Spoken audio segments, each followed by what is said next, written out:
आज हम लोग बात करेंगे अंडर 80,000 रुपीज़ के पीसी बिल्ड के बारे में। हाय गाइस, मेरा नाम है कृपेश आडवाणी और मैंने अभी एक ऐसा पीसी बिल्ड किया है अंडर 80,000 जिसके थ्रू आप लोग वीडियो एडिटिंग कर पाएंगे, उसे प्रोडक्टिविटी के लिए यूज़ कर पाएंगे, उसे प्रोग्रामिंग के लिए यूज़ कर पाएंगे, गेमिंग के लिए यूज़ कर पाएंगे और स्ट्रीमिंग भी कर पाएंगे उस पीसी के थ्रू। तो एक ऑलराउंड पीसी बिल्ड किया है मैंने। सो आज मैं आप लोगों को बताऊंगा कि मैंने कौन से पार्ट्स यूज़ करे और क्यों करे हैं और इसके क्या ऑल्टरनेटिव्स हैं, और अगर आपको थोड़ा अपना बजट ऊपर नीचे करना है तो आप लोगों के लिए क्या ऑल्टरनेटिव्स रहेंगे, अगर आप लोगों को परफॉर्मेंस में थोड़ा फर्क चाहिए तो क्या ऑल्टरनेटिव्स रहेंगे उसके। सो ये सारी चीज़ों के बारे में आज मैं बात करने वाला हूँ और जो भी मैं डिस्कस करूंगा इन सब के लिंक आप लोगों को नीचे डिस्क्रिप्शन में मिल जाएंगे along with the alternatives.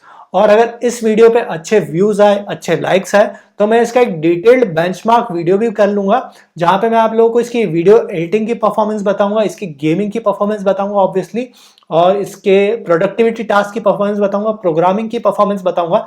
Android studio run करके देखेंगे कि इस मशीन में क्या एंड्रॉइड स्टूडियो का एमुलेटर रन करता है कि नहीं करता है। सारी चीजें बेंचमार्क वीडियो में हम लोग देखेंगे। So without any further edu let's get started with the specs. जो हमारे पास सबसे पहली चीज है वो है प्रोसेसर। यहाँ पे मैंने प्रोसेसर यूज किया है AMD Ryzen 7 3700X।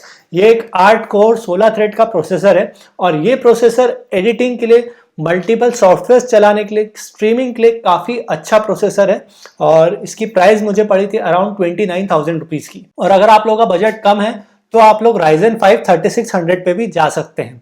नेक्स्ट जो मैंने यहाँ पे मदरबोर्ड यूज किया है वो यूज किया मैंने MSI का B450 Tomahawk Max। ये जो मदरबोर्ड है ये मुझे अराउंड 10,000 का मिला था एंड इसकी अगर मैं खास बात की बात करूं तो इसकी VRMs काफी अच्छे हैं। और यहाँ पे VRMs का मतलब ये है कि जब आप लोग ओवरक्लॉक करोगे तो ये मदरबोर्ड उसके लिए काफी अच्छा है, और अगर आप लोग ओवरक्लॉक नहीं भी करोगे तो भी ये मदरबोर्ड काफी अच्छा है। It is one of the best motherboards under this segment. आप लोगों को अगर B450 में कोई मदरबोर्ड चाहिए तो गो विद Tomahawk Max। काफी अच्छा मदरबोर्ड है, 3rd gen out of box ही सपोर्ट करेगा।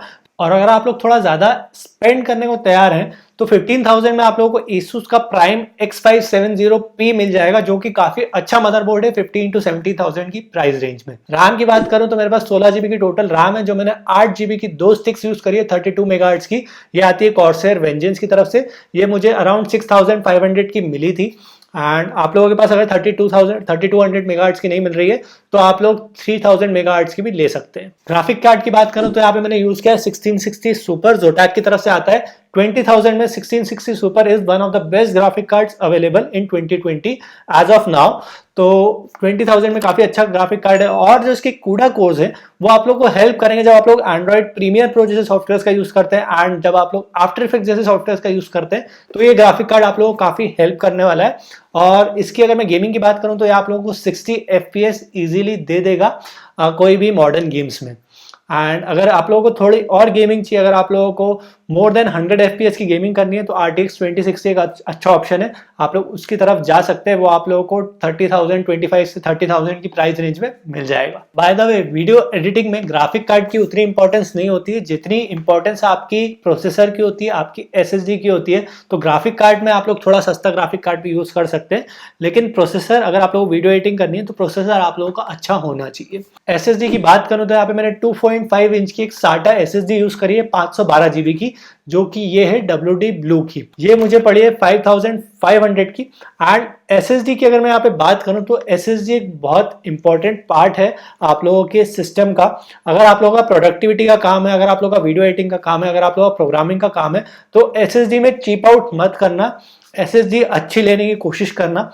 HDD की आपको रिक्वायरमेंट नहीं रहेगी अगर आप लोग प्रोग्रामिंग कर रहे हैं तो, लेकिन अगर आप लोग गेमिंग कर रहे हैं तो आप लोग SSD कोई भी ले लेना, सस्ती सी 2000 वाली SSD भी आप लोग लिए चल जाएगी जिसमें आप लोग सिर्फ ऑपरेटिंग सिस्टम डालोगे। लेकिन जब आप लोग वीडियो एडिटिंग करोगे तो आप लोगों के पास एक अच्छी SSD होनी चाहिए। SSD अच्छी का मतलब क्या होता है, SSD में देखो यार काफी सारे फैक्टर्स आते हैं कि उसकी रीड राइट स्पीड कितनी है। पहली तो SSD में भी काफी सारे वेरिएंट्स आते हैं और कितनी बार उसमें रीड राइट किया जा सकता है। जैसे जब आप लोग गेमिंग करोगे तो आप लोग गेमिंग में SSD का यूज नहीं करोगे, लेकिन जब वीडियो एडिटिंग करोगे तो वीडियो एडिटिंग में SSD का यूज करोगे। वीडियो एडिटिंग में SSD का यूज करोगे मतलब रीड राइट बहुत ज्यादा होगा उसमें।